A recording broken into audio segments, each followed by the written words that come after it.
जी, अस्सलाम वालेकुम। अच्छा, we are live now, I guess. So I think we should start now. अच्छा, आज जो हमारा टॉपिक होगा वो होगा एलिमेंट्स ऑफ स्टोरी टेलिंग। अच्छा, इस पे जो लास्ट टाइम क्योंकि थोड़ा सा प्रॉब्लम हो रहा था कि आप लोगों की तरफ से जो क्वेश्चंस आ रहे थे वो मुझे पढ़ने में थोड़ा सा प्रॉब्लम हो रहा था। अब इस दफा उसका एक हमने हल ये सोचा है कि हमारे साथ साबिका जो है वो होंगी एज अ मॉडरेटर, जो साथ साथ आपके बहुत से क्वेश्चंस, क्योंकि मैं जूम से लाइव होता हूँ और ये लाइव जा रहा होता है फेसबुक पे, तो मुझे क्वेश्चन साथ पढ़ना या उसको देखना मुझे अक्सर नजर नहीं आ रहे होते वो। तो ये है कि साबिका जो है वो बीच में होंगी साथ हमारी मॉडरेटर के तौर पे, जो कि मुझे साथ साथ बताती रहेंगी कि और आपकी तरफ से क्वेश्चंस होंगे। थोड़ा सा इंटरेक्टिव होना भी थोड़ा हमारे लिए आसान हो जाएगा। तो मैं अभी दावत देता हूँ साबिका को साथ कि वो हमारे साथ ज्वाइन करें और हम आगे फिर अपना जो सेशन है उसको लेके चलें। ठीक है, अस्सलाम वालेकुम साबिका। वालेकुम सलाम। अच्छा चलें, ठीक है। अच्छा, आज फिर आप साथ साथ क्वेश्चंस जो हैं वो आप करती जाएंगी। जो चीजें मैं अपने फ्लो में जा रहा हूँ, मेरा फ्लो नहीं तोड़ना बस, लेकिन ये है कि जो जो सात क्वेश्चंस रेज होंगे वो आप मुझे साथ साथ कन्वे करती जाएगा। अभी फिलहाल मेरे ख्याल से मैं वापस अपने ठीक है साहब आ गई। अभी मैं फिर आ जाता हूँ ये। अच्छा चले, ठीक है। स्टोरी टेलिंग के बारे में लास्ट टाइम हमने कुछ चीजें की थी, तो उसमें हमने क्या चीजें, ज्यादातर हमने मकासद, जो मोटिव होते हैं, जो पर्पस होता है स्टोरी का, उसके ऊपर बात की थी कि सोसाइटी में वो क्या कर रही होती है। जो हमारी जो स्टोरी टेलिंग है, एक आर्टिस्ट है, वो क्या कर रहा होता है कि जिस टाइम जो कि सोसाइटी के अंदर कोई जो क्वेश्चन होता है जो। अच्छा, इससे रिलेटेड बहुत मजे की एक वीडियो है जो कि डिफरेंट सेलिब्रिटीज मेरे बहुत मैं थैंकफुल हूँ उनका, जिन्होंने हमारे साथ वो वीडियोज और भेजी हैं और कंपाइल कर रहे हैं। हम लोग बहुत जल्दी उसको रिलीज करेंगे। जो एक मेरी पोइम थी, लिखारी क्या करते हैं, उसका क्या काम होता है, वो मेरे साथ काफी लोगों ने, वो उसमें ये है कि सिर्फ लिखारी ही नहीं उसको आप कंसिडर करेंगे, उसमें जो स्टोरी टेलर्स हैं, चाहे वो अपनी अदाओं से एक्टिंग के थ्रू बताते हैं या अपनी आवाज से शीर नवाब बन के या शीर अंदाज बन के डायरेक्टर के तौर पे या पेंटर के तौर पे, तारीखदां के तौर पे जो स्टोरी टेलिंग करते हैं, वो हमारा उसके अंदर वो सारा का सारा साथ साथ आता जाएगा। अच्छा खैर, अब मैं आ रहा हूँ एलिमेंट्स ऑफ स्टोरी टेलिंग पे। कुछ जो डिजिटल फॉर्मेट्स के अंदर कुछ हैं, कुछ स्लाइड्स और हमने शेयर भी किए हैं वो, लेकिन मुझे लगता है कि जब मैं ये स्टोरी टेलिंग के एलिमेंट्स बता दूंगा फिर हम उस पर जाएंगे तो ज्यादा बेहतर है, ताकि आपको बेहतर तरीके से कुछ चीज समझ आ पाए कि मैं क्या बात कर रहा हूँ। वरना मैं प्रोटैगनिस्ट, एंटागनिस्ट, कॉन्फ्लिक्ट और रेजोल्यूशन, बहुत सारी चीजों की जब बात करना शुरू कर दूंगा तो वो आपको हो सकता है तब तक समझ ना आए जब तक आपने ये वाला लेक्चर जो अभी जो मैं देने जा रहा हूँ वो ना अटेंड किया हो। क्योंकि होता ये है कि हमारी बहुत सारी टर्मिनोलॉजीज होती हैं।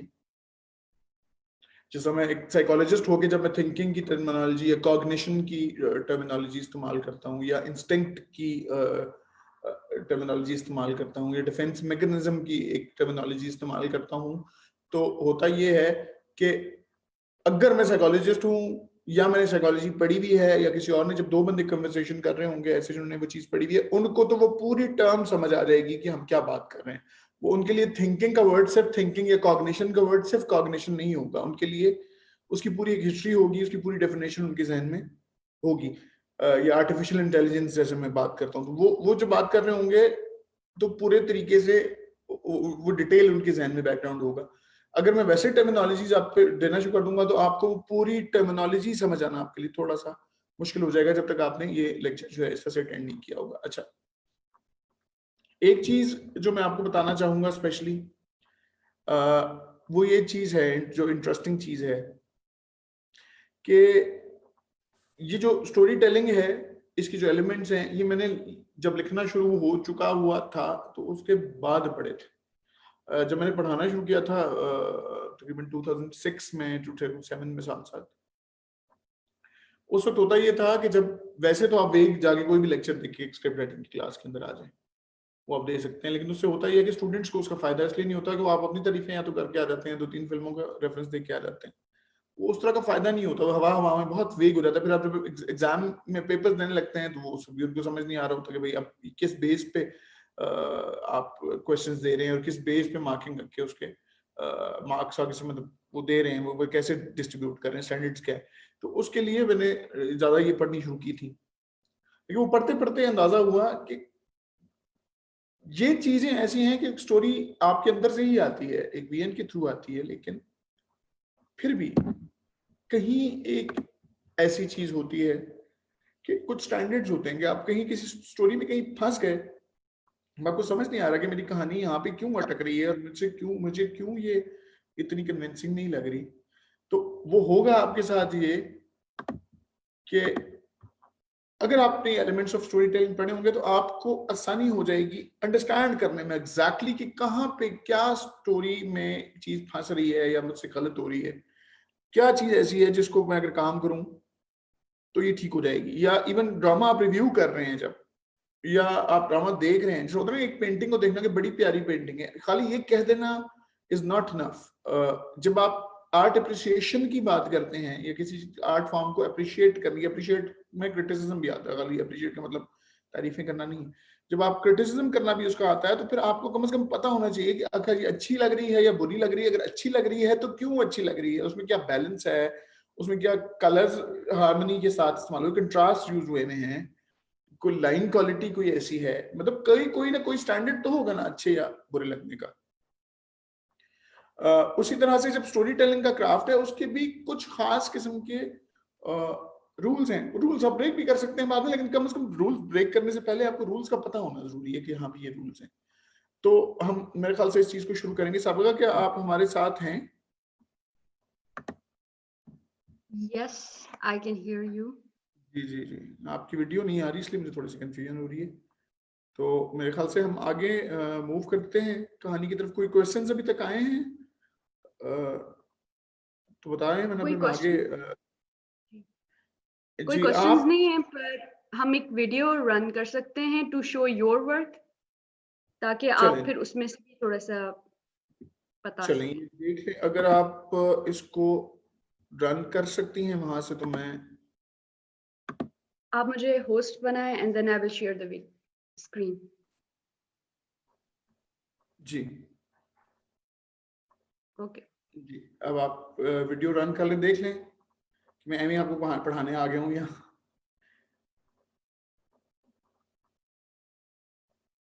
साउंड देख लीजिएगा।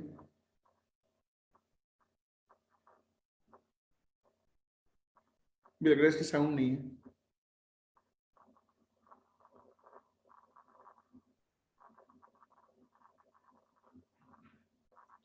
ये कुछ ड्रामा की क्लिप्स हैं जो मेरे ड्रामास थे। ये सन्नाटा था फर्स्ट, और साथ साथ ड्रामास डिफरेंट डिफरेंट जो होते रहे, इसमें साउंड नहीं आ रही, ये देख लीजिए।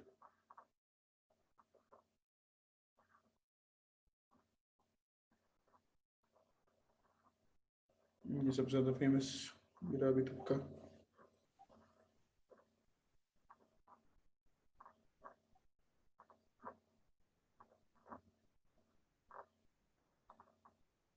अब इसमें यही चीज है कि अगर आपको कोई कहानी अच्छी लग रही है तो वो क्यों अच्छी लग रही है, अगर वो बुरी लग रही है तो वो क्यों बुरी लग रही है। सिर्फ और सिर्फ कहानी की अपर लेयर या उसके मोरल्स या आपको वो कल्चर के हिसाब से अच्छी लग रही है या नहीं लग रही, ये एक अलग टॉपिक है। लेकिन कहानी इटसेल्फ खुद उसमें जान है या नहीं है, और एक अच्छी कहानी सुनाना अलग चीज है, अच्छे तरीके से कहानी सुनाने की अलग चीज है।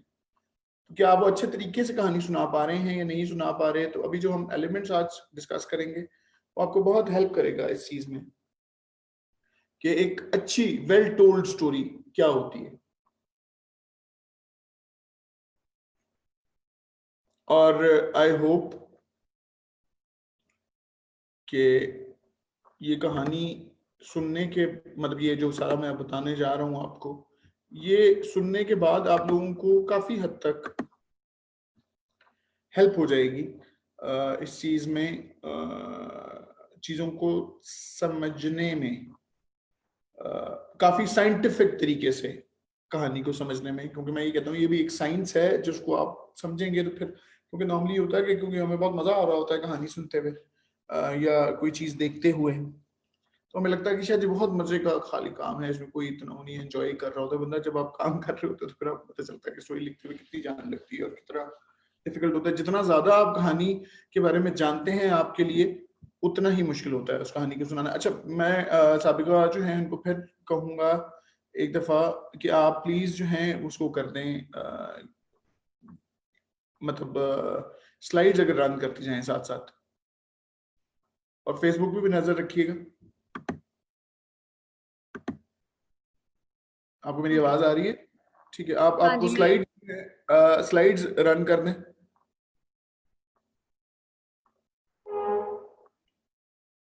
हम एलिमेंट्स ऑफ स्टोरी टेलिंग के ऊपर आज जा रहे हैं। अच्छा ठीक है, अब नेक्स्ट स्लाइड के ऊपर आ जाइए ताकि मैं आगे फिर,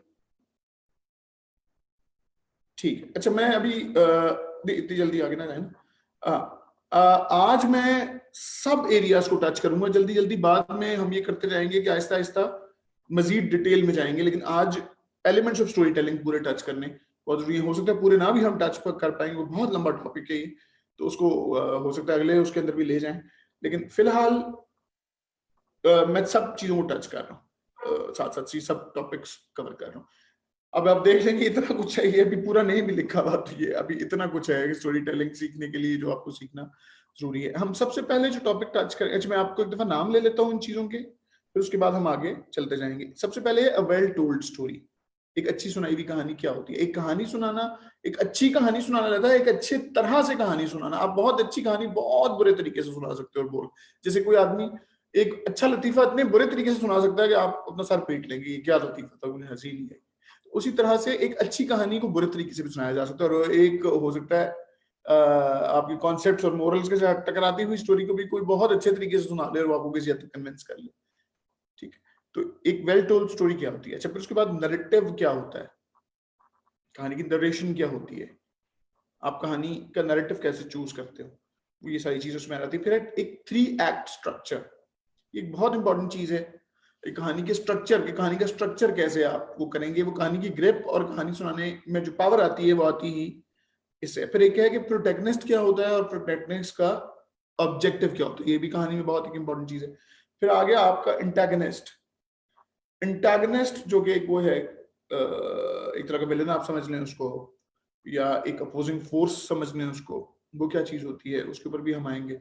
फिर आ जाते हैं ऑब्स्टेकल्स, रुकावटें समझ लें। ये एक बड़ा इंपॉर्टेंट चीज है, ये सबसे ज्यादा कहानी को इंपॉर्टेंट और इंटरेस्टिंग बनाने की का एक पोर्शन होता है। फिर आ जाता है कॉन्फ्लिक्ट, जिसके बाद कहानी जिसके बगैर हो ही नहीं सकती। अगर कॉन्फ्लिक्ट नहीं है तो फिर कहानी नहीं है। चाहे दो अच्छे लोग आपस में लड़ पड़े हैं या दो अच्छे नजरियात का भी आपस में क्लैश हो गया, तब भी कॉन्फ्लिक्ट जरूरी है। लाइफ ही पॉसिबल नहीं है अगर कॉन्फ्लिक्ट नहीं है, मतलब मैं डिटेल में दिखाऊंगा। फिर क्लाइमैक्स और एंटी क्लाइमैक्स के एंड, एक तरह से एंड पीस को नहीं आप कह सकते एग्जैक्ट, लेकिन क्लाइमैक्स क्या हुआ कहानी का, या एंटी क्लाइमैक्स हो गया अगर तो क्या हुआ। फिर रेजोल्यूशन है। इसके बाद एलिमेंट ऑफ टाइम है, टाइम आप कैसे डिवाइड करते हैं, और स्क्रीन टाइम क्या होता है, रियल टाइम क्या होता है, टाइम इलिप्सिस क्या होता है, डिले क्या होता है, ये सारी चीजें भी आगे हम डिस्कस करते हैं। फिर प्लॉट और सब प्लॉट्स क्या होते हैं कहानी में।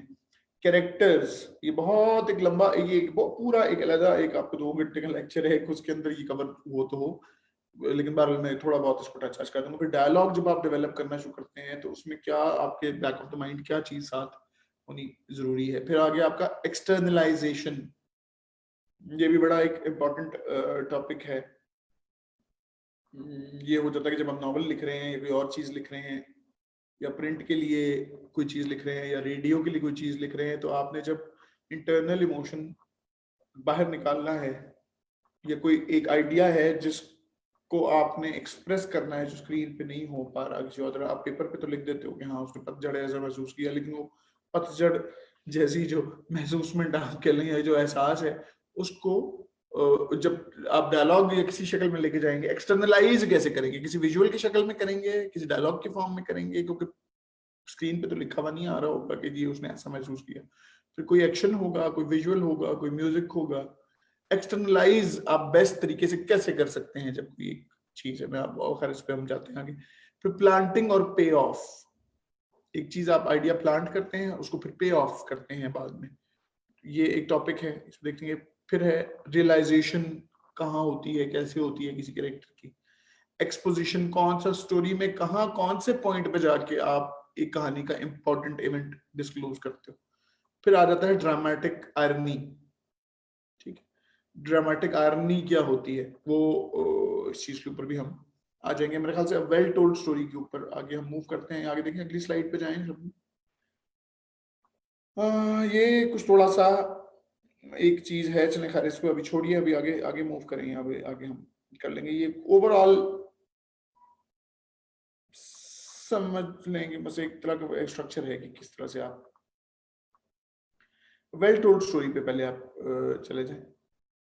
अगली स्लाइड पे चले जाएं। अच्छा, जब आप वेल टोल्ड स्टोरी की बात करते हैं तो there is someone you empathize with. ठीक है, समवन यू एम्पथाइज विद जो है उसका बेसिकली जो मतलब होता है वो ये होता है कि आप किसी से, जब आप कोई किसी की कहानी सुनना शुरू करें तो आपको उससे एम्पथी भी महसूस हो या आप उससे एसोसिएशन महसूस करें। अगर आपको एक कैरेक्टर दिखाया गया है और वो किसी किस्म की एम्पथी नहीं आपके साथ क्रिएट कर पा रहा, या आपका सुनाने वाला आपके साथ वो एम्पथी क्रिएट नहीं कर पा रहा, तो आपको प्रॉब्लम होगी कहानी सुनाते हुए। जो सुनने वाला है उसको भी कहानी सुनते हुए प्रॉब्लम फेस करनी पड़ेगी। ठीक है, अब ये समझें कि एक कैरेक्टर है जिसको अचानक मार पड़ना शुरू रहती है और आपको उसमें हंसी आती है, तो फिर आप उससे हमदर्दी तो महसूस नहीं करेंगे थ्रू आउट द स्टोरी। ये सभी अगर आपको भी कोई क्वेश्चन बीच में करने हैं तो आप कर सकती हैं। ओके, या साथ साथ फेसबुक पे अगर कोई क्वेश्चन आता है तो आप बीच में पूछ सकती हैं। ये मेरा जो क्वेश्चन है ये क्या, मतलब ये जो मैं अभी बात कर रहा हूँ, क्या ये मेरी बात समझ आ रही है कि मैं क्या बहुत बात कर रहा हूँ? Someone you empathize with, कहानी के अंदर एक ऐसा शख्स होना चाहिए, एक ऐसा कैरेक्टर होना चाहिए जिसके साथ आपकी इमोशनल कनेक्शन बने।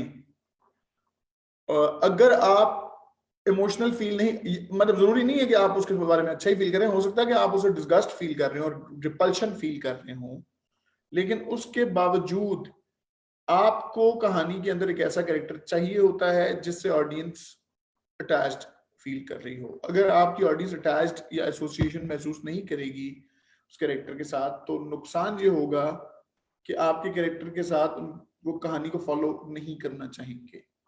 क्या ये बात क्लियर हो गई? जैसे हम एग्जांपल ले सकते हैं मेन स्ट्रीम ड्रामास जो हैं उसमें तभी ऐसी खवातीन दिखाते हैं जो हमारे माशरे में मौजूद होती हैं, तभी वो ज़्यादा वो देखती भी हैं।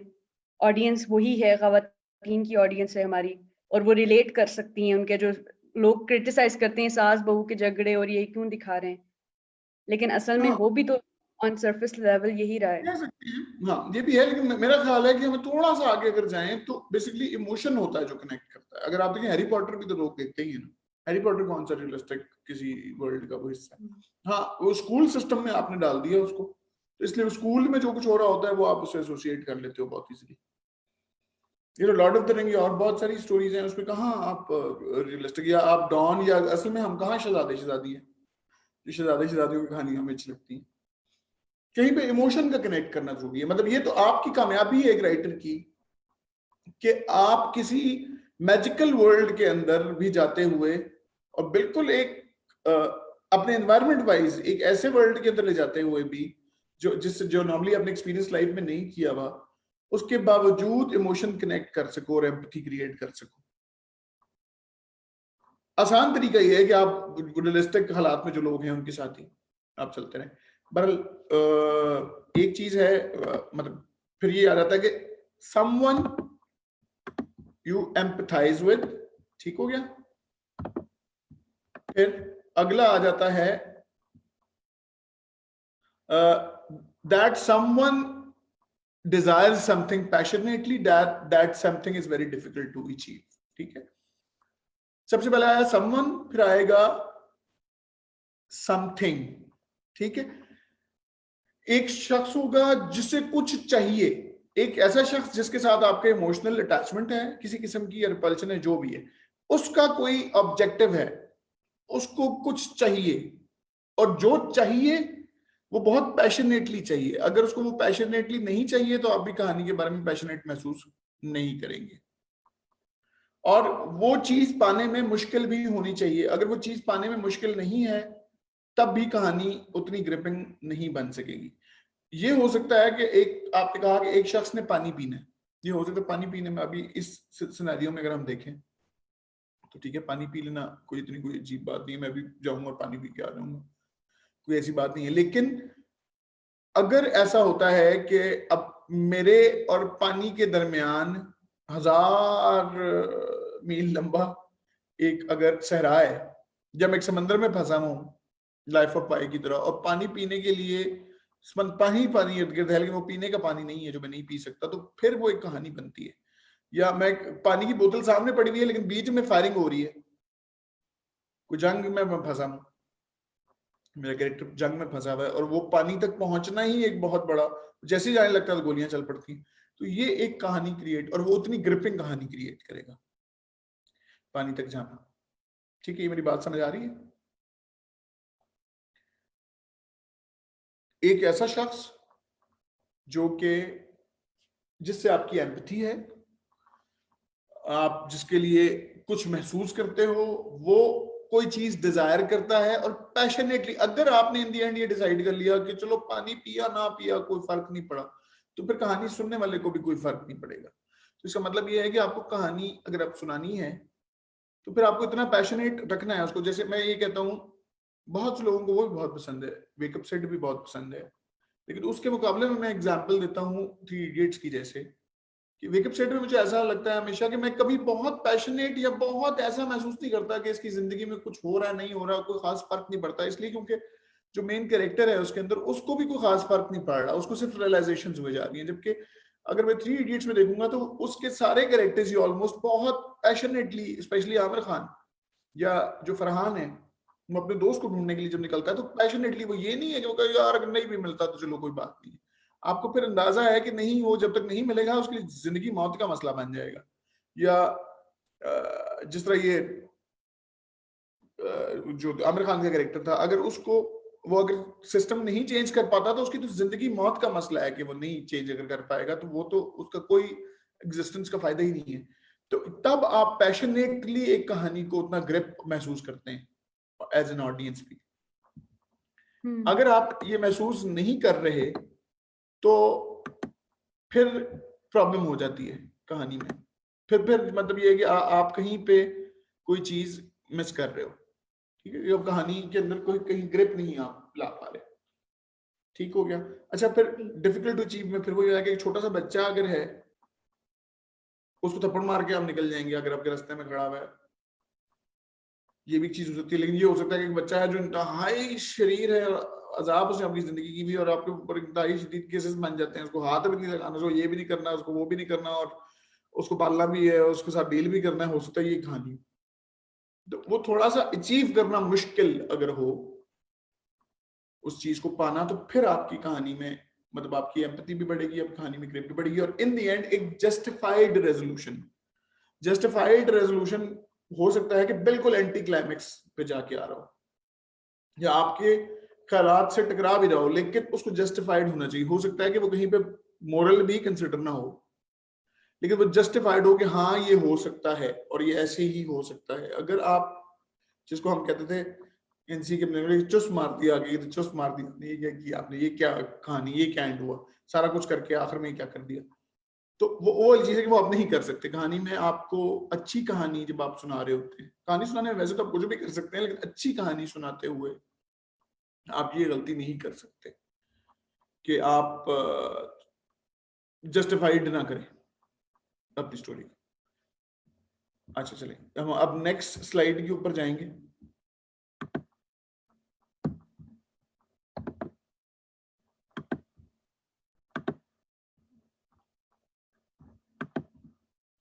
आप मेरे साथ हैं इस वक्त साबिरा?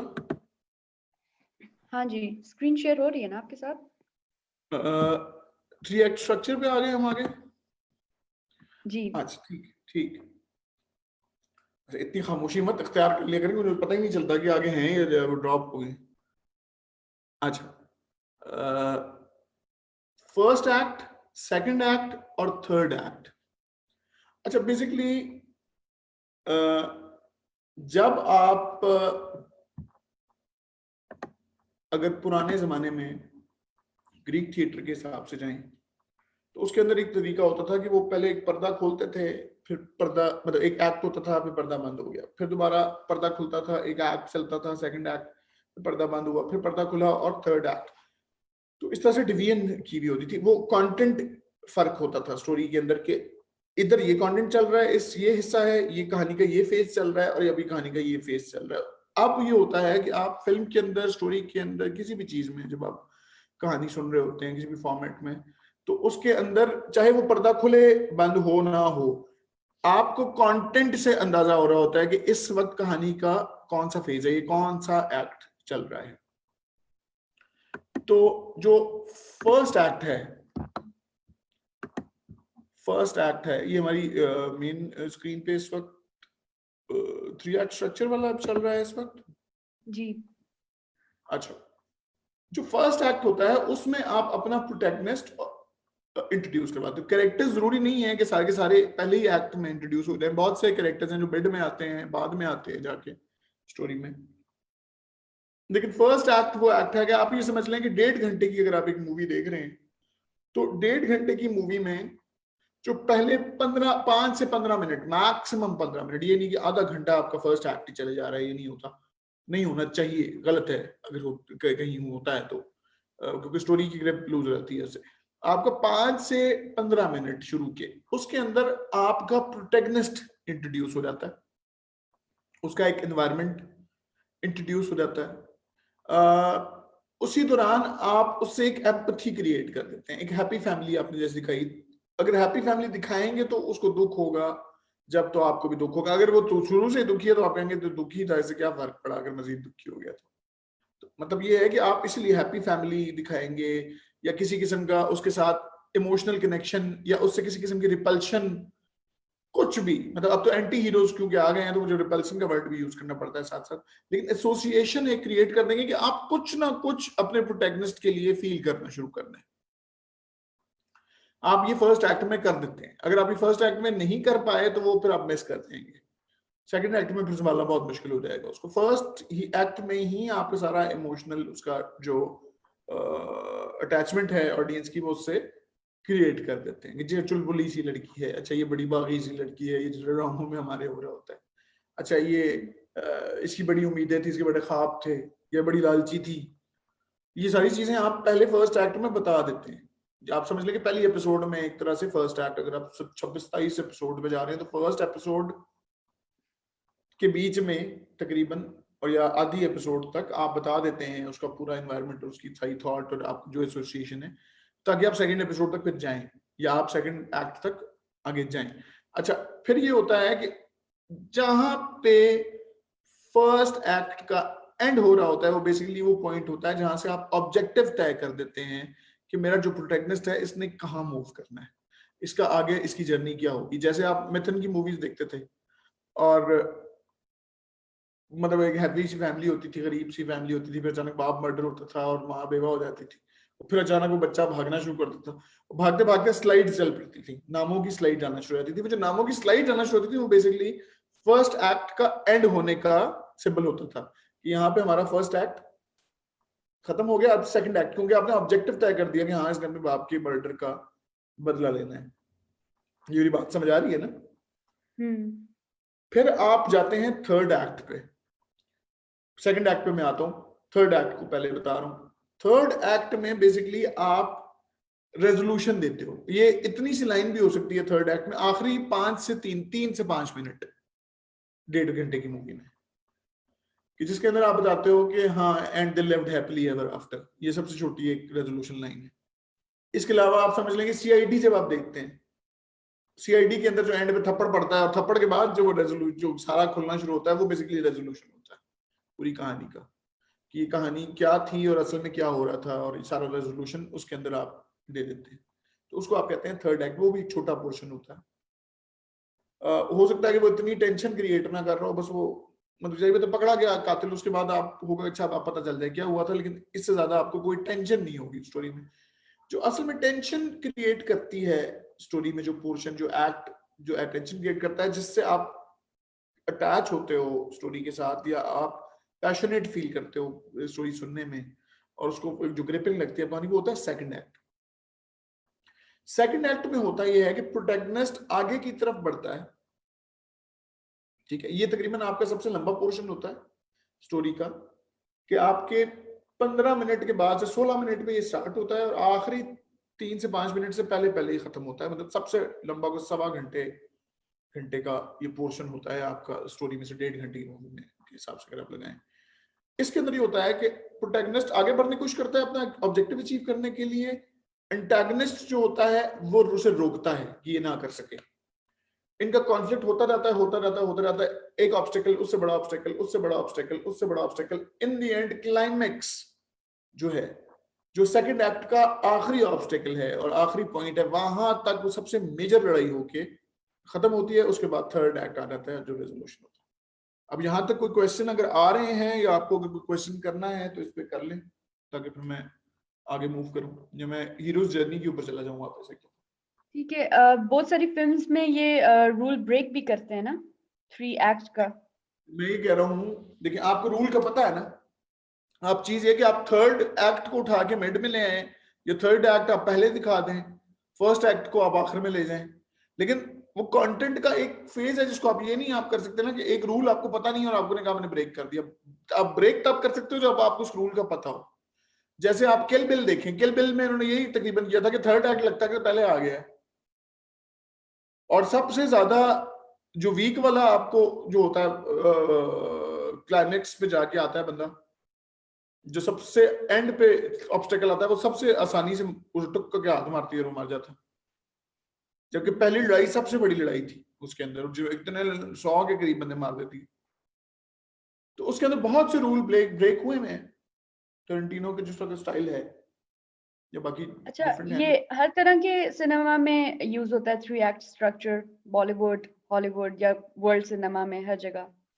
क्योंकि अगर आप रशियन फिल्म्स देखें, टार्कोविस्की की या उस तरह की, वो एक डिफरेंट स्टाइल की फिल्म्स हैं। या अगर आप यूरोपियन फिल्म्स कुछ ऐसे देखें जो पैरेलल में आती हैं, लेकिन उनकी मेन स्ट्रीम फिल्म्स होती हैं, लेकिन they are bit different from Bollywood structure, जो उनका जैसे होता है कि एक फर्स्ट एक्ट आया फिर क्लाइमेक्स आ गया, क्योंकि बॉलीवुड में climax is like a very big thing. देखो वो इंटेंसिटी का फर्क हो सकता है, लेकिन कहानी में आप चाहे ना चाहें, कहानी नेचुरली ऐसी होती है। आप ये समझें कि मैं अब सांस ले रहा हूँ, अब जरूरी नहीं है कि मैं कोई रशियन डॉक्टर को फॉलो कर रहा हूँ तो मैं सांस ले पा रहा हूँ, या मैं किसी अमेरिकन डॉक्टर को फॉलो कर रहा हूँ तो मैं सांस ले पा रहा हूँ। सांस तो मैं ले रहा हूँ ना, नेचुरली ले रहा हूँ। तो वो बिल्कुल यही होता है कि ये जो रूल्स कुछ अप्लाई होते हैं, जैसे इवन आर्ट के ऊपर भी कि ये पर्सपेक्टिव ऐसा होता है, वो रूल निकलते हैं इंसान की नेचर से, कि वो जब चीजों को सुनता है, वो जब उसकी चीजों के बारे में महसूस करता है, तो वो वहीं से रूल्स आते हैं। जरूरी नहीं है कि ऑडियंस ने ये रूल्स समझे हुए हों, लेकिन उनको फिर भी वो स्टोरीज वही उसी तरीके से अच्छी लगती है, क्योंकि हमने बेसिकली साइकोलॉजी एक तरह से उसकी एक साइंस पढ़ते हैं ना। तो बिल्कुल। आई थिंक कहानी दिस आप, हाँ मतलब आप ये चीज पता होती है,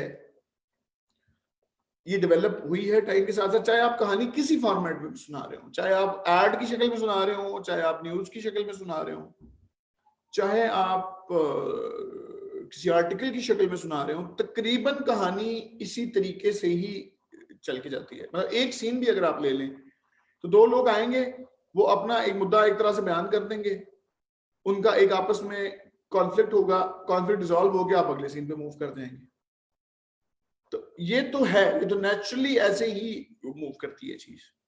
I think this also answers the question of Ali Mukhtar, जिन्होंने पूछा है कि is this rule equally apply in web series? तो मेरे ख्याल से आपने उसको आंसर कर दिया है. वेब सीरीज में है, वेब सीरीज में होता है कि वो थर्ड एक्ट स्ट्रक्चर को कभी आगे ले गए, कभी पीछे ले गए, कभी फर्स्ट एक्ट को कहीं ले गए, लेकिन बेसिकली वो चीजें उसी तरीके से मौजूद होती हैं. आप उनको भी जब देखना शुरू करेंगे तो इन्हीं रूल्स पे रखते हुए जब चेक करेंगे, फिर आपको पता चलेगा कि अच्छा फर्स्ट एक्ट इधर चला गया, अच्छा ये सेकंड एक्ट का ये वाला ऑब्स्टेकल ये इधर लेके आके आ गया. तो वो ऐसे ही होता है, वो इसी तरीके से उसको मूव कर रहे होते हैं.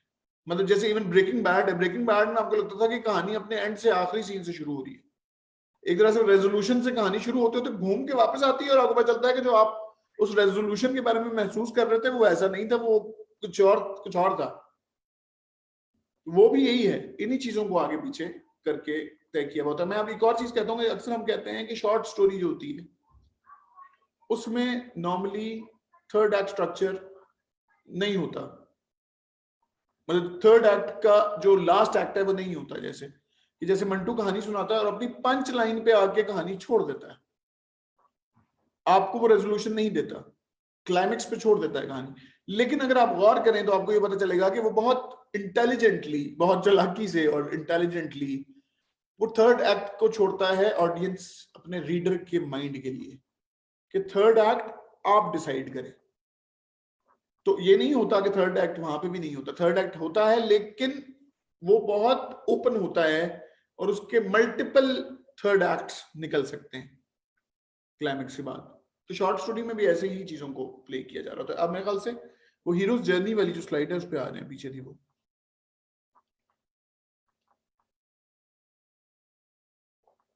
अच्छा, हीरोज जर्नी जो है ये भी एक ये सब समझ लें कि ये भी जिस तरह मैं अब थर्ड एक्ट स्ट्रक्चर और सारा कुछ लेके चल रहा हूं ना, ये तो एक स्टाइल है जो ज्यादा डिटेल में हम जा रहे हैं. एक हीरो मिथ होता है हर सोसाइटी में. अगर आप उसके बहुत बड़े हीरोज के बारे में कहानियां सुनेंगे, चाहे वो रिलीजियस हीरोज हों, चाहे वो मिथिकल हीरोज हों, चाहे वो और किस्म के हीरोज हों.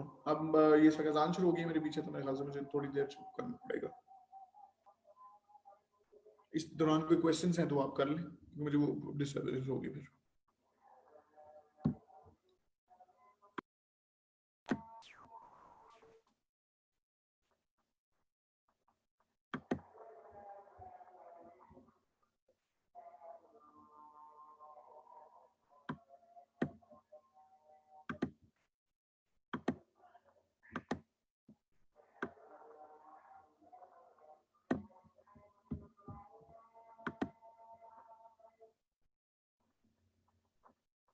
मीनवाइल आप ये वीडियो अपनी वॉल पे भी शेयर कर दें ताकि आपके जो स्टूडेंट्स और जो वहाँ पर आपकी फ्रेंड लिस्ट में लोग हैं जो देखना चाहते हैं, they can also see that you are live. ठीक.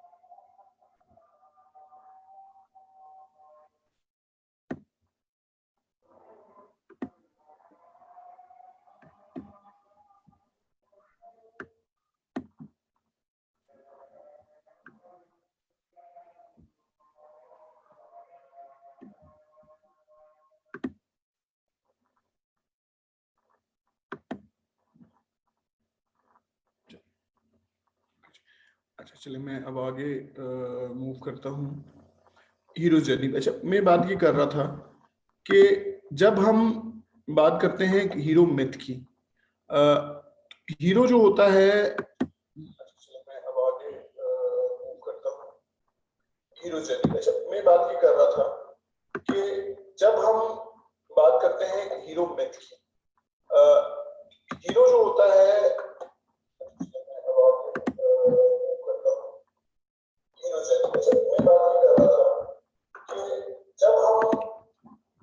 ये थोड़ा सा प्रॉब्लम इसमें होता रहेगा इसलिए मेरे ख्याल से मैं, अच्छा, किसी भी स्टोरी में या जब हीरो मिथ की हम बात कर रहे हैं या स्टोरी में किसी उसकी बात कर रहे हैं, तो ये एक हीरो जर्नी है जो मैं आपको एक्सप्लेन करता हूँ फिर आगे ताकि मैं मूव कर सकूं। एक ऑर्डिनरी वर्ल्ड होता है, एक नॉर्मल वर्ल्ड होता है एक हीरो का। वो बस हंसी खुशी अपनी जिंदगी गुजार रहा होता है एक नॉर्मल तरीके से, एक हैप्पी फैमिली के साथ। अच्छा, एक फार्मर है, फार्म्स में रह रहा है। अच्छा, एक चरवाहा है, वो अपने कहीं वो ग्रास लैंड के अंदर, ग्रेजिंग जो लैंड है उसके अंदर है, एक अपनी जिंदगी गुजार रहा है। में कुछ लोग हैं जो कि रूटीन की एक लाइफ, ऑर्डिनरी लाइफ है जिसके अंदर वो जा रहे हैं। अचानक एक कॉल टू एडवेंचर आता है। कॉल टू एडवेंचर जैसे अचानक कोई आगे मिटियोर गिर गया, या अचानक एक बड़े से ग्रुप ने हमला कर दिया और लोगों को कत्ल करना शुरू कर दिया, या कोई अचानक आपकी फैमिली में से कोई मर्डर हो गया, खुदा ना खास्ता, मतलब वो हो गया।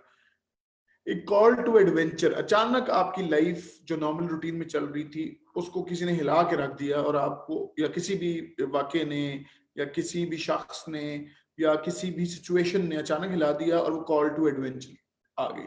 अच्छा, फर्स्ट चीज होगी रिफ्यूजल टू कॉल, जो कि आप नॉर्मली इंग्लिश में मूवीज में तो ये क्लीशे की तरह बार बार आपको चीज नजर आती है कि जो हीरो है वो एकदम रिफ्यूज करता है, नहीं मैंने नहीं मूव करना, नहीं मैं नहीं कर सकता, या डर जाएगा या इंटरेस्टेड नहीं होगा, वो कहता अच्छा ठीक है हो गया तो मैं क्या करूं। तो इस तरह की बहुत सारी चीजें होंगी, वो रिफ्यूजल टू कॉल होगी। फिर एक मेंटोर मिलेगा जो उसको कहेगा, वो इलू इलू वाली आपको मूवी याद होगा, वो मोहब्बत की तरफ लेके जा रहे हैं उनको, बाकी कर रहे हैं जहाँ पे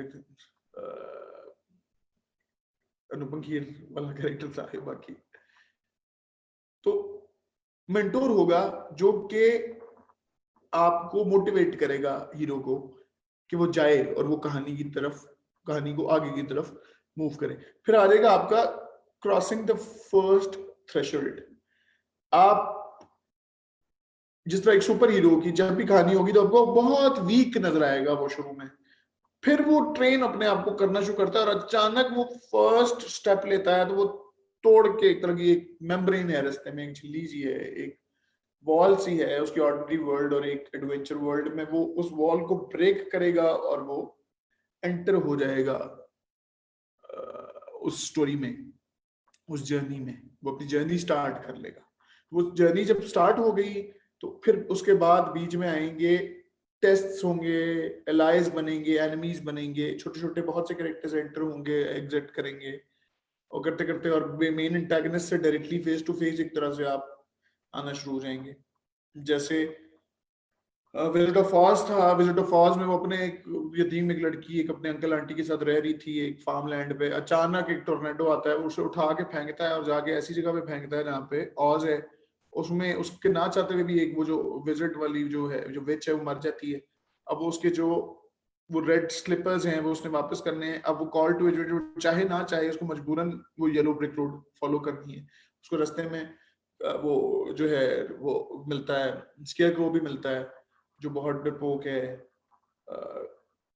या ऐसा है कि उसका हार्ट नहीं है। जैसे शेर है जो बहुत डरपोक है, स्केयर क्रो का एक है, वो टिन मैन मिलता है एक।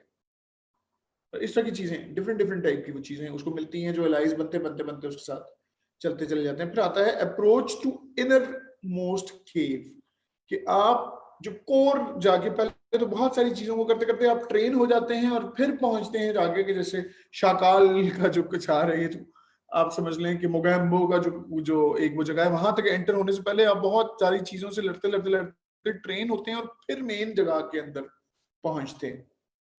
वहां एक बड़ी लड़ाई होती है, आपकी एक बड़ी स्ट्रगल होती है। कोई भी कहानी आप देख लें आपको ऐसी ही वो नजर आएगी, चाहे वो रिलीजियस कहानी हो, चाहे वो कोई मिथिकल कहानी, स्टोरी, जन परियों भूत की कहानी, वो ऐसी ही तकरीबन चलती हुई नजर आएगी। फिर ये होगा जब आप उस ऑर्डियल से गुजर जाएंगे फिर आपको एक रिवॉर्ड मिलेगा।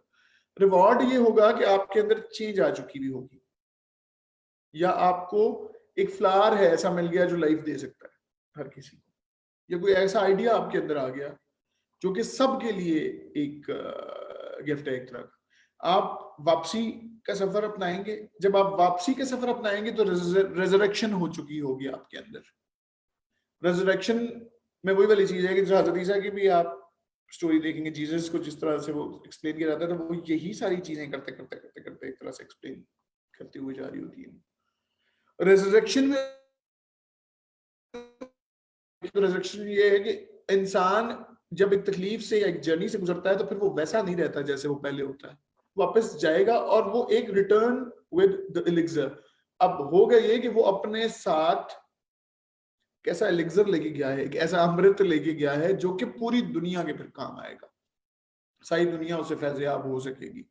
यानी आप एज अ हीरो गए, आपने एक ड्रैगन किल किया, ड्रैगन का एक कोई अंडा था अल्लाह जाने, या कोई ऐसी कोई चीज थी, कोई ऐसा स्टोन था जो कि आपके लेके आया जिसने दुनिया को बदल के रख दिया। तो ये एक हीरोज जर्नी की एक स्टोरी होती है, जो कि तकरीबन यही एक स्टीरियोटिपिकल भी समझ लें या क्लीशेड समझ लें, तकरीबन यही जर्नी होती है जो आपको वेस्ट में तो स्पेशली इसी तरीके से मिलती है कहानियों में। कोई क्वेश्चन अगर आया है बीच में, बाकी तो आप ही बता दें। I would like to add something. मैं आपसे पूछना चाह रही हूँ, अभी थोड़ा contemporary अगर point of view से बात करें, so there's a term shiro, like अब जो बात करते हैं कि there's जो पहले जो protagonist होते थे they are mostly male, तो अब वो female centric films जिनको कहते हैं basically, तो आप थोड़ा सा वो भी ऐड करें। हीरोज जर्नी तो उसको वो कहेंगे, जरूरी नहीं हो सकता है किसी पत्ते की कहानी हो, किसी बिल्ली की कहानी हो, ये किसी चूहे की कहानी हो, ये किसी, क्योंकि जब हम हीरोज जर्नी का सोचते हैं हमारे माइंड में शाहरुख खान या अमिताभ बच्चन या टॉम क्रूज वगैरह आता है, क्योंकि एक वो बना हुआ है ना जहन उस तरह का। तो कब तो लड़कियों की कहानी भी हो सकती है आगे। अगर आप देखें संघर्ष मूवी थी या दुश्मन मूवी थी, उसके अंदर वो अपनी बहन के कातिल से या वो मर्डरर से मुकाबला करती है बंदी, तो वो तो हो सकता है। हीरोज जर्नी इसलिए प्रोटैगनिस्ट वर्ड ज्यादा बेहतर समझा जाता है इस्तेमाल करना, कि प्रोटैगनिस्ट फिर कोई भी हो सकता है। प्रोटैगनिस्ट कोई एक इमेज भी हो सकता है, खाली कोई एक पत्ता भी हो सकता है, कोई पत्थर भी हो सकता है, एक सिक्का भी हो सकता है जो कि जर्नी करता करता मूव करता हुआ जा रहा है। जैसे ऑस्कर वाइल्ड की एक शॉर्ट स्टोरी में एक पोर्ट्रेट थी जो कि प्रोटैगनिस्ट था, जिस वो जो बंदा उस पोर्ट्रेट को देखता है and he wanted to be that, एक मुझे वो बी भूल लाइक गया, दैट पेंटिंग। पता नहीं किसका वो था, लेकिन वो एक लैंप पोस्ट की स्टोरी भी थी, जो कि लैंप पोस्ट बहुत पुराना हो गया होता है, एक बच्चा उसके नीचे पड़ता होता है, फिर वो उसको लेके जाते हैं, फिर उसको पिघला के कुछ और बना देते हैं। बिल्कुल, वो भी एक शॉर्ट स्टोरी में। तो वो तो किसी ऑब्जेक्ट की भी हो सकती है, तो जरूरी नहीं है कि कोई जेंडर आप इस पे फिक्स कर दें या कोई स्पीशी फिक्स कर दें कि यही इसी की कहानी है। कहानी की खूबसूरती तो यही है कि वो किसी भी उसकी, इवन जब हम गॉड की या फरिश्तों की कहानी सुनाते हैं तो उसमें भी तो इंसान तो नहीं होता। बिल्कुल। आई जस्ट वांटेड कि आप ये क्लियर करें। और दूसरा ये कि मेरे ख्याल से आपने तो नहीं देखा Ertugrul, but he said that Ali Mukhtar said कि Ertugrul is classic example for religious heroes. मेरे ख्याल से वो हीरो में कोई भी आ सकता है। देखा, लेकिन कुछ कुछ देख रहा हूँ साथ साथ, तो हाँ वो उस पे पूरा उतर रहा है, क्योंकि वो एग्जैक्टली वो यही जो उसका मोटिव है और वो जिस तरह से वो कहानी लेके चली जा रही है वो इसी तरह से। इवन आप देखेंगे, अगर मैट्रिक्स मूवी आप उठा के देखें, मैट्रिक्स एग्जैक्ट यही फॉलो करती है, जो नियो का कैरेक्टर है उसके ऊपर बिल्कुल एग्जैक्ट यही चल रहा है सारा कुछ। तो क्योंकि वो पूरी हीरो मिथ के ऊपर है। खैर आगे चलें, आगे चल पड़े। अच्छा, हम अब बात करते हैं प्रोटैगनिस्ट की। प्रोटैगनिस्ट ये आप समझ लें कि कहानी का हर कैरेक्टर प्रोटैगनिस्ट होना जरूरी मतलब हो नहीं सकता। कहानी का प्रोटैगनिस्ट एक ही होता है, एंटागनिस्ट मल्टीपल हो सकते हैं लेकिन प्रोटैगनिस्ट एक ही होता है। क्योंकि अगर प्रोटैगनिस्ट ज्यादा होंगे तो फिर कहानी जो है ना वो बहुत इधर उधर जाना शुरू हो जाती है। अगर एक कहानी में ज्यादा प्रोटैगनिस्ट हैं तो फिर उस कहानी का मतलब है कि कहानी के अंदर बहुत सारे ट्रैक्स हैं और उन एक एक ट्रैक का अपना प्रोटैगनिस्ट अलग है। बेसिकली प्रोटैगनिस्ट वो होता है जिससे आपकी एम्पैथी होती है और उसका एक ऑब्जेक्टिव होता है जो उसने अचीव करना होता है।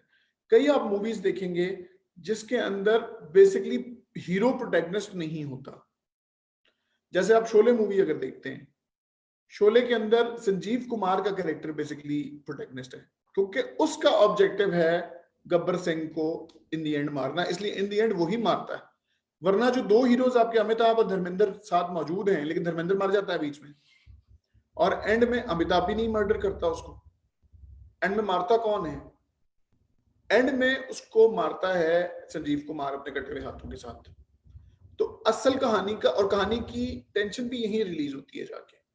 तो आपका असल प्रोटैगनिस्ट उसमें ये राम लखन के अंदर भी मदर कई जगह पे आ जाती है। इवन आप 3 इडियट्स देखें, 3 इडियट में आपको बेशक आमिर खान सबसे इंपॉर्टेंट हीरो उसके अंदर लगता है, लेकिन अगर आप गौर करें तो असल कहानी, जो असल जर्नी है और असल जो मोटिव है और असल कहानी की टेंशन वहां रिलीज होती है जहां फरहान का ऑब्जेक्टिव अचीव होता है। क्योंकि वो कहानी मतलब अपने दोस्त को ढूंढने निकला है शुरू में, जो फरहान है, और वो करते करते करते जब तक उसको आमिर खान नहीं मिल जाता आखिर में, तब तक कहानी की टेंशन रिलीज नहीं होती। अगर आमिर खान मेन कहानी का प्रोटैगनिस्ट होता तो जहां पे वायरस उसको पेन दे देता है वहां पे कहानी खत्म हो जानी चाहिए थी। मेरी बात समझ आ रही है? आमिर खान उस कहानी के अंदर जो दूसरी कहानी चल रही है उसका प्रोटैगनिस्ट है, लेकिन असल प्रोटैगनिस्ट जो है वो फरहान है। इसी तरह जिन कहानियों में आपको दो दो हीरोज भी नजर आ रहे होते हैं, जैसे इवन मिर्जापुर है, मिर्जापुर में आपको मल्टीपल लोग प्रोटैगनिस्ट लगेंगे, लेकिन देखा जाए तो गुड्डू है जो बेसिकली, गुड्डू पंडित है जो असल में कहानी को लेके चल रहा है, जिसकी असल कहानी चल रही है।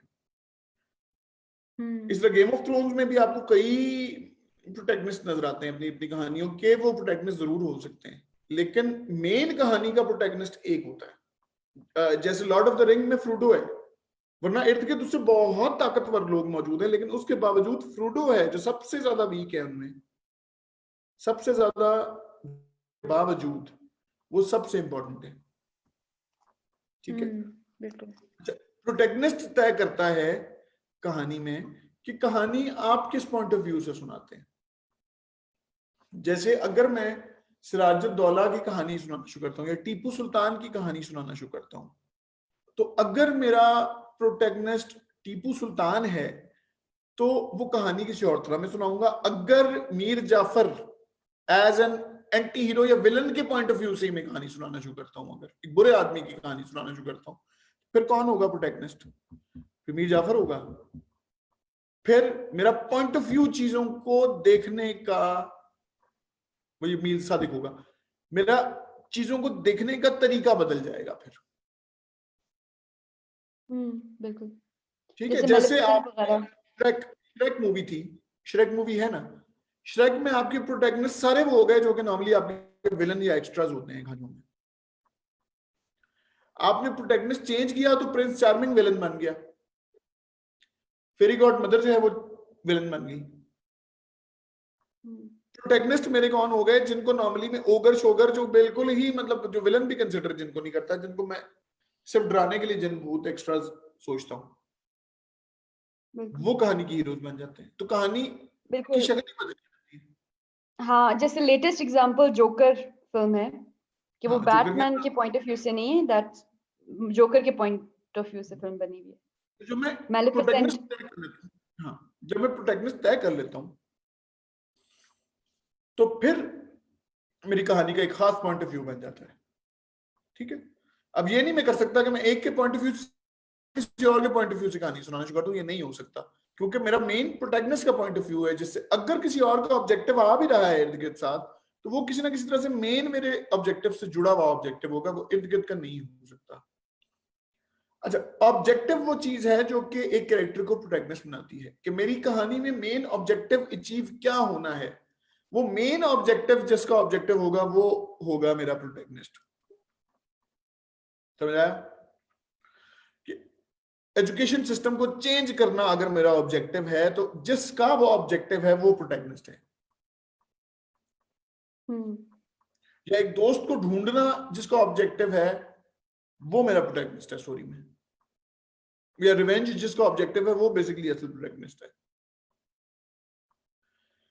More the protagonist is passionate about his objective, more the audience feels involved. ठीक है, ठीक। अली मुख्तार कह रहे हैं कि उनको अब ये बात सुन के लग रहा है कि मे बी जो गेम ऑफ थ्रोन का प्रोटैगनिस्ट था दैट वाज खलीसी, जो mother of dragon Targaryen queen जो थी। लेकिन मजे की बात यह है कि उस वो ऐसा वैसे नहीं, मैं आप बहुत मजे की बात बताऊं आपको, मेरा पॉइंट ऑफ व्यू, ये जरूरी नहीं है कि सही हो। मेरा पॉइंट ऑफ व्यू ये है कि वो क्या, मुझे हाउस का नाम ही मेरे जहन से निकल गया, जिससे वो टारगेरियन, 5 बच्चे थे जिसके, स्टार्क्स। स्टार्क्स। वो बेसिकली स्टार्क्स का जो बाप था ना, वो बेसिकली प्रोटैगनिस्ट था। वो बहुत पहले मर जाता है स्टोरी में, लेकिन उसके बच्चे ही करते करते हाउस ऑफ स्टार्क बेसिकली जो है वो बेसिकली प्रोटैगनिस्ट है स्टोरी का, क्योंकि इंडियन बचते भी वही हैं और वही आगे करते हैं। क्योंकि खलीसी को भी तो वो करते करते वो उसी का बेटा ही करता है ना, उसको माइंड चेंज करता है और बाकी जो भी करता है, रजिस्टर मार देता है, जो भी करता है। तो बेसिकली हाउस ऑफ स्टार्क जो है वो बेसिकली प्रोटैगनिस्ट है पूरी कहानी का, नेड क्योंकि वो हर स्टार्क। जगह पे है। हाँ जी, वो मैं नाम बताई थी, उसका बाप का नाम नेड स्टार्क जो था। ठीक। तो ये आज ये अली मुख्तार ही सारे क्वेश्चन पूछ रहे हैं, बाकी कोई नहीं क्वेश्चन कर रहा। हाँ, कोई चलिए खैर। क्वेश्चन तो मेरे ख्याल से वो मुसलसल देख रहे हैं और साथ वो नोट भी कर रहे हैं, सो ही इज वेरी इनटू हाँ दिस। हाँ हाँ। अच्छा चले, अच्छा आगे जाते हैं कि वही बात दोबारा आ गई कि अगर वो बहुत पैशनेटली फॉलो करेगा प्रोटैगनिस्ट अपने ऑब्जेक्टिव को, तो फिर ही ऑडियंस इन्वॉल्व फील करेगी। अगर नहीं करेगी, और ये मेरे ख्याल से यहाँ पे ये थोड़ी मिस्टेक हुई भी है, इसको ठीक करना पड़ेगा। फील्स इन्वॉल्व, इन्वॉल्व गलती से लिखा गया। बहरहाल ऑडियंस तब इन्वॉल्व महसूस करेगी अगर मैं ही पैशनेट नहीं हूं एज अ प्रोटैगनिस्ट अपने किसी चीज को अचीव करने में, तो ऑडियंस क्यों इन्वॉल्व महसूस करेगी। तो इसका मतलब ये है कि कहानियों में अगर कहीं आपको लगता है कि आपकी कहानी कहीं लूज हो रही है, हो सकता है आपका प्रोटैगनिस्ट उतना पैशनेटली फॉलो ही नहीं कर रहा किसी चीज को। मतलब मैं कहता हूँ तुम्हें जॉब करनी है, वो कहे अच्छा नहीं भी की तो क्या फर्क है, मैं गुजार लूंगा, भूखा भी गुजार लूंगा, तो फिर वो अगला बंदा कहेगा कि फिर मुझे क्यों कहानी सुना रहे हो ये। या एक खातून है, कोई हीरोइन है, उसको मिलती है नहीं मिलती, उसको कोई फर्क ही नहीं पड़ रहा कि मिलती है ठीक है, वरना दूसरी तो बैठी हुई है। तो फिर आपको क्या पैशन महसूस होगा उस कहानी में, कोई फर्क ही नहीं पड़ेगा कोई फिर। तो इसका मतलब ये है कि ऑडियंस के साथ आपका प्रोटैगनिस्ट का पैशन बहुत मैटर करता है, कि वो कितना पैशनेट है किसी चीज को अचीव करने के लिए, अपने ऑब्जेक्टिव को पूरा करने के लिए। क्योंकि एक तरह ओके, से ये भी, हाँ क्योंकि एक तरह से ये भी होता है, ओहो ना इसको मुफ्त ना करें, एक तरह से ये भी होता आई एम है। जस्ट। हाँ, उसमें एक तरह से ये चीज भी होती है कि देखिए एक साइकोलॉजिस्ट की तरह काम कर रहा होता है राइटर। वो अपनी ऑडियंस के पैशंस, उनके फियर्स, उनकी फैंटेसीज वो सब समझ रहा होता है साथ साथ। तो जब आप कैरेक्टर की फैंटेसीज या फियर्स क्रिएट करते हैं, तो वो किसी ना किसी तरह से ऑडियंस की फियर्स और फैंटेसीज को रिप्रेजेंट कर रहे होते हैं। तो वरना किसी हीरो की शादी हीरोइन से होगी तो आप क्यों नाच नाच के खुश हो रहे हैं, आपकी जिंदगी में क्या हो गया, आपकी जिंदगी में कुछ नहीं हुआ ना, वो तो उनकी शादी होगी, आपस में क्या हुआ। लेकिन होता यह है कि जब आप एक फिल्म देख रहे होते हैं और आप अपनी जिंदगी के बहुत से मसाइल होते हैं जिनको सबकॉन्शियस लेवल पे आपको लगता है कि अगर ये कर सकता है और ये हो रहा है, तो मेरी जिंदगी के मसाइल भी हल हो जाएंगे। इसलिए जब प्रोटैगनिस्ट नहीं पहुंच पाता है या अचानक कोई चबली मार जाता है, ये कुछ और हो जाता है, तो आपको गुस्सा उस पर चढ़ना शुरू हो जाता है कि इसने क्यों किया, क्योंकि आपको लगता है कि मेरी लाइफ में मैंने इसके ऊपर अपना भरोसा, एक इसको कॉन्फिडेंस दिया था, अपना एक ट्रस्ट दिया था, वो जिसने ब्रेक कर दिया, इसने तो वो किया ही नहीं जो मैं सोच रहा था। इसका मतलब है कि मेरी लाइफ में भी ये नहीं होगा।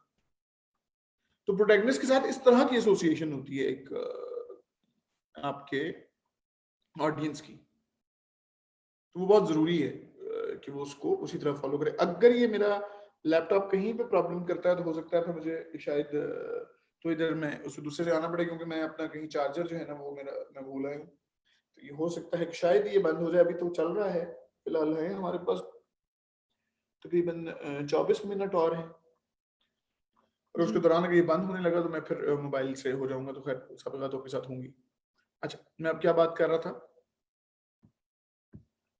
कि अच्छा, फिर हम गए हैं the way he deals with the obstacles creates his perception in the mind of audiences। देखिए आप ये समझें, इसका बहुत एक सिंपल सा एग्जांपल है कि जैसे एग्जाम होता है 3 इडियट्स में, और ये लोग पेपर देके उसके पास आते हैं, एग्जामिनर कहता है नहीं नहीं अब तो नहीं हो सकता, अब मैं नहीं ले रहा तुम्हारा एग्जाम। तो वो कहते हैं कि आपको पता है कि हम कौन है, अब ये भी था कि उसको मार मूरते कुछ और करते, जो आसान तरीका हमारे पाकिस्तानी मूवीज में निकाला हुआ था कि मौला जट बन के थप्पड़ मारा, इसको मुक्का मारा तो कर दिया।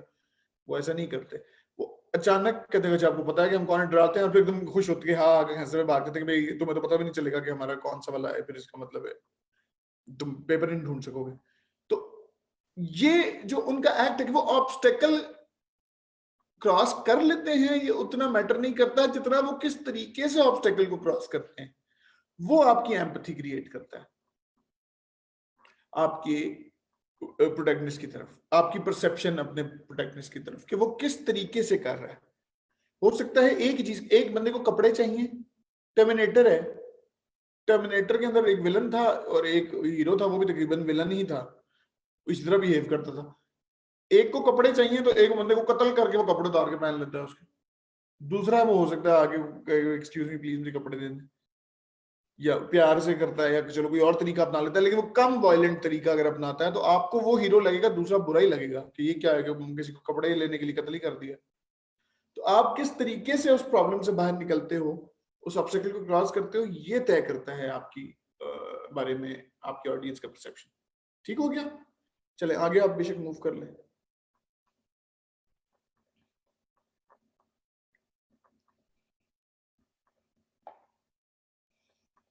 I think this will be next slide. हाँ ठीक है। अच्छा ऑब्जेक्टिव, लेकिन ऑब्जेक्टिव को मैं ये कह रहा हूँ कि ऑब्जेक्टिव को और प्रोटैगनिस्ट को अलग करना बहुत डिफिकल्ट हो जाता है, नहीं हो सकते।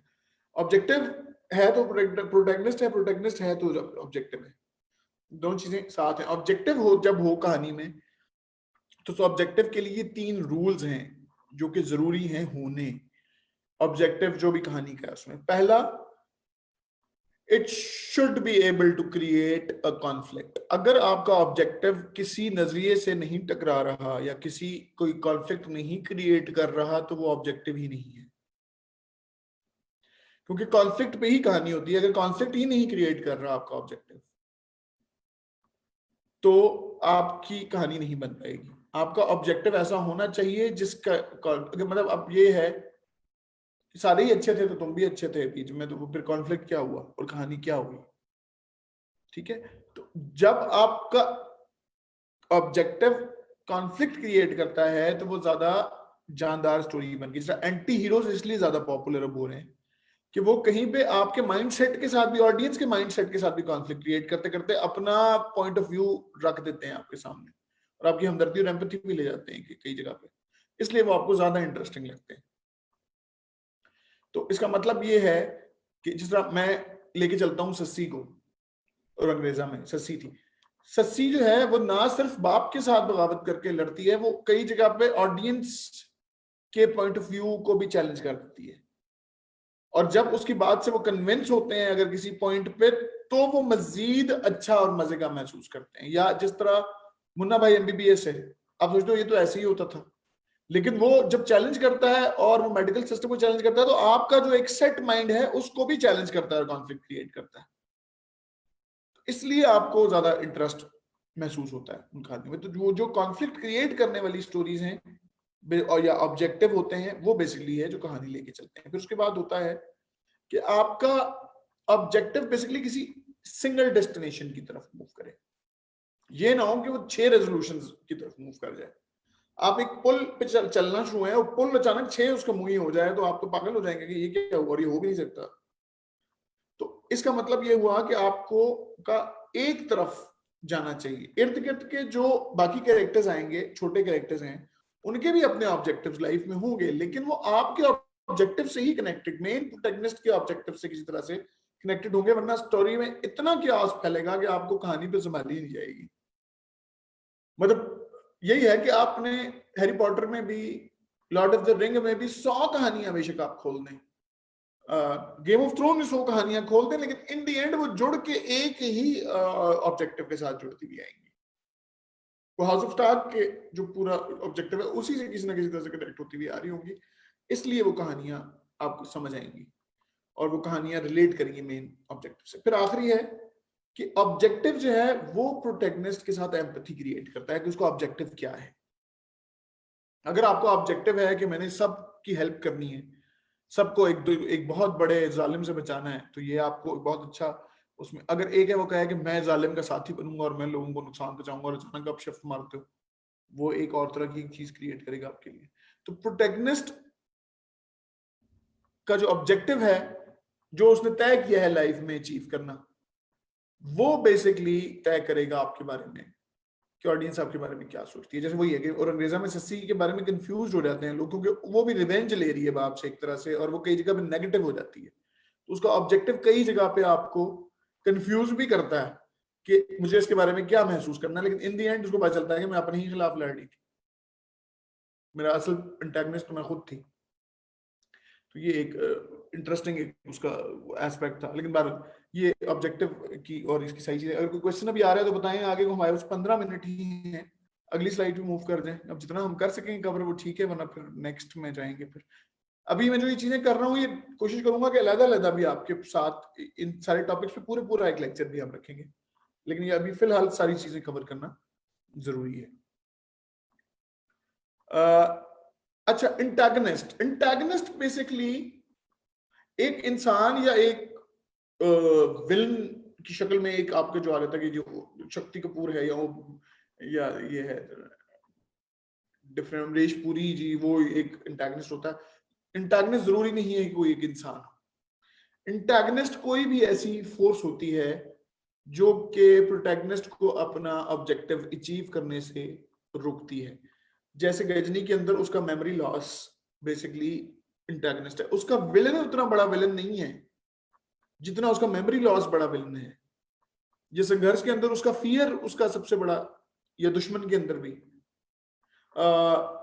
इसके अलावा अगर आप देखें द ब्लैक स्वैन है मूवी, उसके अंदर वो उसका अपना माइंड बेसिकली उसका एंटागनिस्ट है।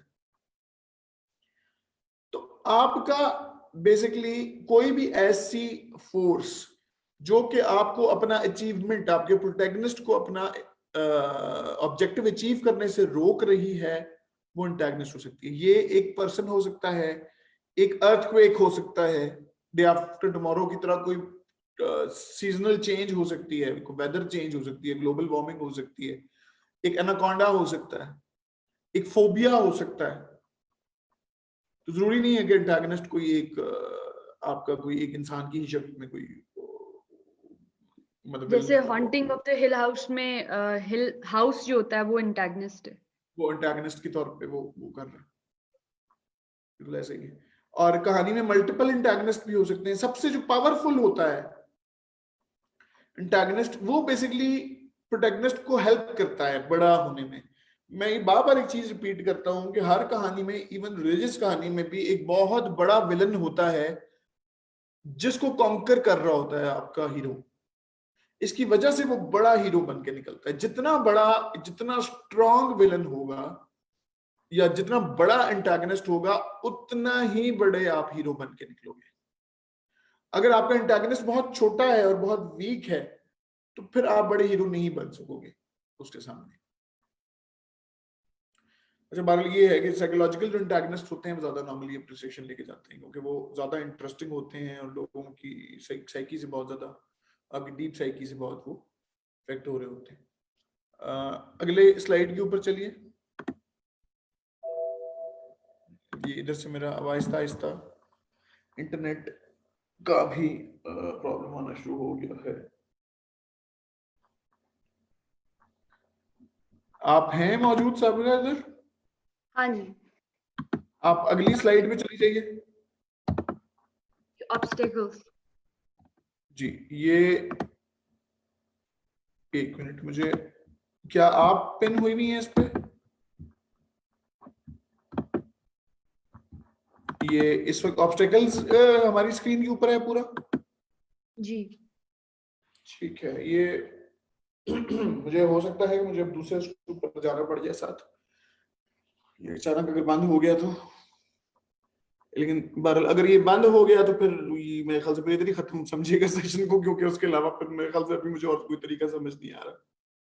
2-3 अभी मिनट तो 15 चलो। मिनट्स बाकी हैं, अगर आप 15 मिनट्स चल सकता है, अगर वी हैव पहले वेरी बंद लेस हो टाइम। गया, हाँ अगर पहले बंद हो गया मेरा, तो फिर आप इसको फिर बाय बाय आप कर दीजिएगा, क्योंकि फिर मेरे ओके, पास और, आप ये लेकिन वाला बहरहाल कवर कर। ये बल्कि इसको मेरे ख्याल से इसके बाद बंद ही करते हैं फिलहाल। अच्छा, ऑब्स्टेकल्स जो होते हैं, ऑब्स्टेकल ये होता है कि देखिए सेकंड एक्ट में ऑब्स्टेकल्स आते हैं और ये सबसे इंटरेस्टिंग पॉइंट होता है जो कि कहानी को सबसे ग्रिपिंग बनाता है कि जब आप ऑब्जेक्टिव अचीव करने के लिए निकलें और आपके रास्ते के अंदर कोई रुकावट पैदा हो, एंटागनिस्ट आपके रास्ते में रुकावटें पैदा करे, उन रुकावटों को आपने कैसे क्रॉस करना है। एक तरीका तो वो सुल्तान रही वाला हो सकता है कि हर दफा एक को मुक्का मारा, दूसरे को मुक्का मारा, 6 लोगों को मुक्के मार दिए, या आप इंटरेस्टिंग तरीके से इंटेलिजेंटली और वाइजली आहिस्ता आहिस्ता ऑब्स्टेकल, जैसे एक सुपर हीरो भी की जो स्टोरी होती है उसमें भी वो बहुत वीक होता है शुरू में, वो आहिस्ता आहिस्ता सीखता है, छोटे ऑब्स्टेकल को क्रॉस करके वो ट्रेन हो जाता है उससे बड़े स्टेप पे जाने के लिए। जो पहली क्लास क्रॉस की तो सेकंड क्लास का एग्जाम दे पड़ेगा ना, फिर थर्ड, फिर फोर्थ। तो इसी तरह से एक एक ऑब्स्टेकल उसको ट्रेन करता चला जाता है कि मैंने मजीद बड़ा कैसे होना है। हाँ, कहानी को इंटरेस्टिंग भी ऑब्स्टेकल्स बनाते हैं। इसके अलावा आप किस तरीके से डील करते हो एक ऑब्स्टेकल को, ये भी एक इंपॉर्टेंट चीज है कि सिर्फ और सिर्फ वॉरियर के तौर पे आपने कत्ल कर दिया किसी को, ये कहानी में इंटरेस्टिंग चीज नहीं क्रिएट करती। आपने क्या ट्रिक इस्तेमाल की, आपने अपना विजडम कैसे इस्तेमाल किया। जिस तरह पुस इन बूट्स वाली जो स्टोरी है उसके अंदर ये है कि वो गई एक विजिट के पास, वो बहुत बड़ा था, उसको कहती कि नहीं सर आप शेर तो बन जाते हैं, आप चूहा तो नहीं बन सकते, मुझे नहीं लगता आप बन सकते। वो जैसे चूहा बनता है उसको खा जाती है, इतने बड़े विलन को मार देती है 1 मिनट में। तो ऑब्स्टेकल को क्रॉस कैसे करना है, ये चीज ज्यादा इंपॉर्टेंट है और ये है जो कि इंटरेस्टिंग बनाती है कहानी को। अच्छा, कहानी की प्रोग्रेशन ही ऐसे होती है, जो प्रोग्रेशन एक जरूरी है ना कहानी में कि प्रोग्रेशन हो रही हो, मुसलसल लगे कहानी आगे की तरफ बढ़ी खड़ी नहीं होगी तरफ। वो ये होता है कि छोटे से बड़े से बड़े से बड़े से बड़े से बड़ा तरीन जो लास्ट क्लाइमेक्स है वो बेसिकली सबसे बड़ा ऑब्स्टेकल है। सेकंड एक्ट का लास्ट जो ऑब्स्टेकल है वही बेसिकली क्लाइमेक्स होता है आपका, या एंटी क्लाइमेक्स होता है। वो बेसिकली तय करता है कि कहानी कितनी इंटरेस्टिंग है। ठीक हो गया। तो ऑब्स्टेकल कहानी में बहुत जरूरी है। अगर आपको लगता है आपकी कहानी कहीं वीक हो रही है, इसका मतलब है कि हो सकता है ऑब्स्टेकल आप सही तरीके से क्रिएट ना कर पा रहे हो, आपने उनको सही तरह प्लेस नहीं किया ऑब्स्टेकल्स को, इसलिए कहानी एक ही जगह खड़ी हुई है और वो आगे मूव नहीं कर रही। ऑब्स्टेकल आप ऐसे करते हैं, अच्छा मैंने एजुकेशन हासिल करनी है, ये मेरा ऑब्जेक्टिव है, अब मैं मजे मजे के ऑब्स्टेकल क्रिएट करूं। अच्छा, जिस तरह तारे जमीन पे अचानक उन्होंने कहा कि हाँ उसने एजुकेशन हासिल करनी है लेकिन उसको डिसलेक्सिया, ये ऑब्स्टेकल है। अब डिसलेक्सिया के साथ क्या क्या मल्टीपल और वो आ जाएंगे कि बाप उससे तंग हो रहा है, लोग उससे चिढ़ रहे हैं, उसको लोग जाहिल समझ रहे हैं, उसको बेवकूफ समझ रहे हैं, उसको डिसोन कर रहे हैं। ये सारी चीजें फिर ऑब्स्टेकल्स के तौर पे उसके साथ ऐड हुए चली जा रही है। ठीक है, अगर वो कुछ हो ही ना, ये मसाइल हो, सारे ही पहले ही दिन समझ जाते हैं कि हाँ वो डिसलेक्सिया है इस बच्चे को, तो ठीक है, तो ऑब्स्टेकल्स क्या रह गए जिंदगी में और कहानी कैसे बढ़ेगी आगे। ठीक है, जैसा मेरे पास पैसे नहीं है, अच्छा मैं पढ़ने जा रहा हूँ, मेरे पास पैसे नहीं है, अच्छा मैं पेंसिल कैसे लूंगा, अच्छा हो सकता है मैं किसी और से पेंसिल बोरो कर ली, ये चुरा ली कहीं से। अच्छा जाते जाते किस तरीके से डिफरेंट डिफरेंट, मैंने वही है कि एक वो कटवी चट जो था, कटवी चट भी लेकिन मुर्गी खानी थी उसने, लेकिन मुर्गी खाने के लिए उसको इतने जतन करने पड़ते हैं, कभी किसी मुर्गी वाले से दोस्ती लगानी पड़ती है, किसी बेटी मुर्गी वाले की बेटी से कभी कुछ करना पड़ता है। तो आप इस ऑब्स्टेकल को कैसे क्रॉस करोगे और क्या क्या ऑब्स्टेकल आपकी लाइफ में आएंगे एक ऑब्जेक्टिव को अचीव करने के लिए, तो ये पूरी चीज होगी जो कि तय करेगी कि कहानी इंटरेस्टिंग है या नहीं। अभी मेरे ख्याल से इसको अभी हम खत्म की तरफ ही जाते हैं, अभी 10 मिनट पहले जाना पड़ रहा है, लेकिन मेरे ख्याल से बेहतर यही है क्योंकि ये अचानक बंद हो जाएगा।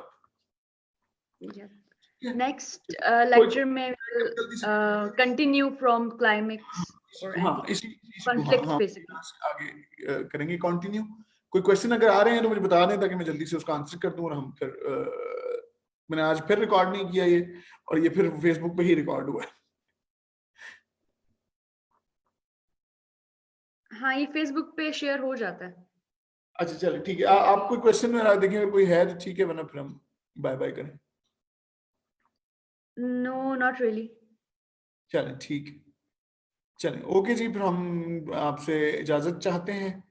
इंशाल्लाह नेक्स्ट वीक में एक और चीज है इंटरेस्टिंग, वो अभी हम पोस्ट कर देंगे, और बहुत इंटरेस्टिंग सा एक सेशन है, वो इंशाल्लाह आप लोग एंजॉय करेंगे। तो फिर जरूर मुलाकात होती है नेक्स्ट सैटरडे। ओके जी, खुदा हाफिज, इजाजत दीजिए अब हमें भी, मुझे भी और साबिका को भी। ओके जी। ओके, अल्लाह हाफिज।